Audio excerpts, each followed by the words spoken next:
Assalamualaikum warahmatullahi wabarakatuh. Apa kabar sahabat semua? Salam kebangkitan.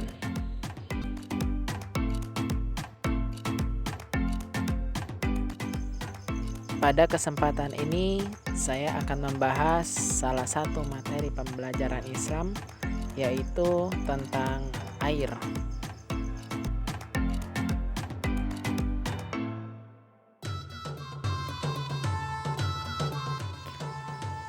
Air merupakan salah satu yang sangat dibutuhkan manusia, baik itu untuk kehidupan sehari-hari maupun untuk beribadah.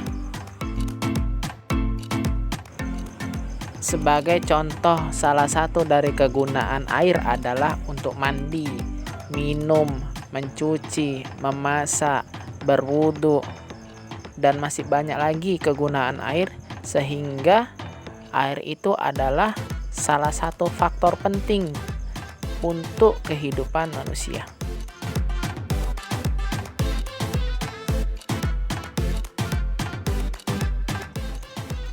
Memang, pembahasan air ini terdengar seperti hal yang tidak penting untuk dibahas, atau mungkin sebahagian orang berpikir itu tidak perlu dibahas.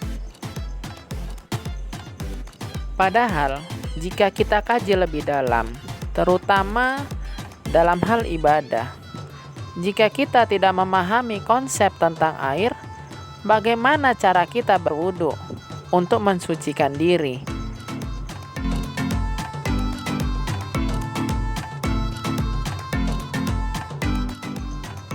Oleh karenanya, pembahasan air ini merupakan salah satu hal penting yang harus dibahas dan dipahami, terkhususnya untuk orang-orang Islam.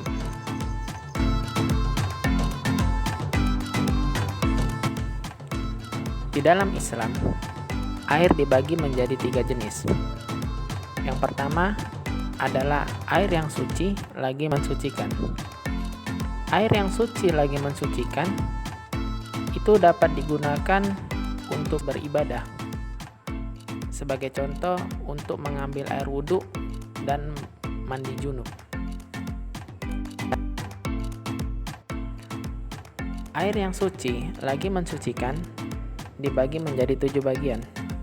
Yang pertama adalah air salju. Seperti yang sama-sama kita ketahui, air salju adalah air yang sangat dingin. Biasanya terletak di daerah yang jauh dari matahari, contohnya di kutub utara.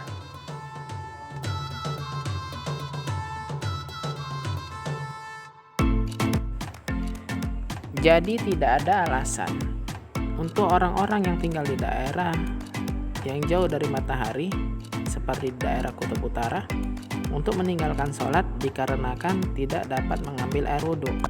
Karena air salju sendiri itu dapat digunakan untuk mengambil air wudhu.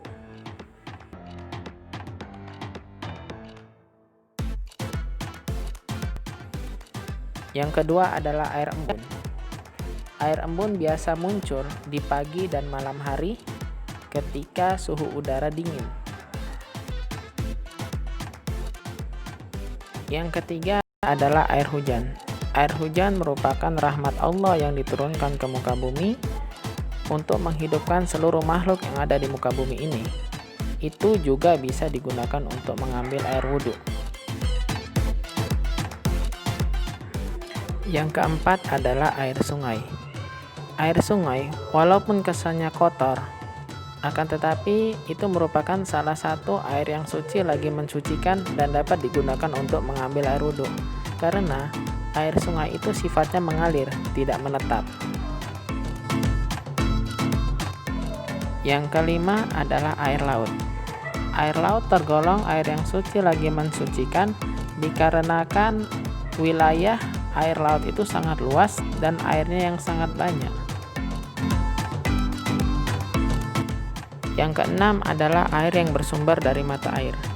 Air jenis ini biasa digunakan orang dalam kehidupan sehari-hari, seperti air sumur dan air sumur bor. Yang ketujuh adalah air telaga atau air danau. Itu juga dapat digunakan untuk mengambil air wudhu. Air jenis kedua adalah air yang suci tetapi tidak mensucikan. Air jenis ini dapat dikonsumsi dalam kehidupan sehari-hari, akan tetapi tidak bisa digunakan untuk berwudhu.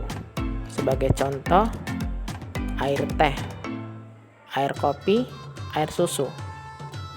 Air teh dapat diminum, tetapi tidak dapat digunakan untuk berwudhu. Begitu pula air kopi dan air susu. Air jenis ketiga adalah air yang bernajis. Air yang bernajis itu tidak dapat digunakan untuk bersuci maupun untuk dikonsumsi dalam kehidupan sehari-hari, karena air ini sangat kotor.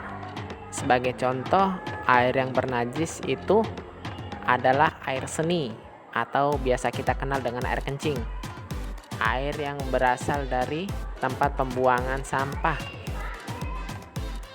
air limbah, dan masih banyak lagi air yang bernajis.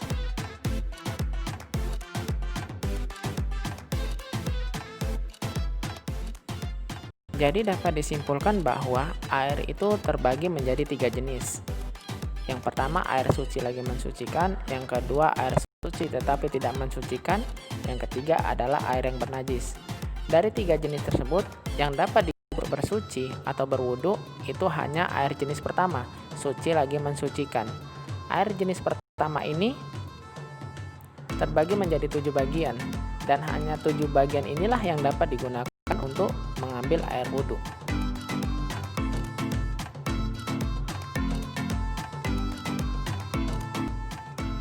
Jadi dengan adanya materi ini mudah-mudahan dapat menambah wawasan kita sehingga kita lebih memahami tentang konsep air dan tidak salah memilih ketika kita ingin bersuci, dan juga tidak kebingungan ketika kita hendak liburan atau berpergian ke suatu tempat kita tidak menemukan air yang biasanya kita gunakan. Akhirul kalam, lebih dan kurangnya saya mohon maaf. Wabillahi taufiq wal hidayah. Assalamualaikum warahmatullahi wabarakatuh.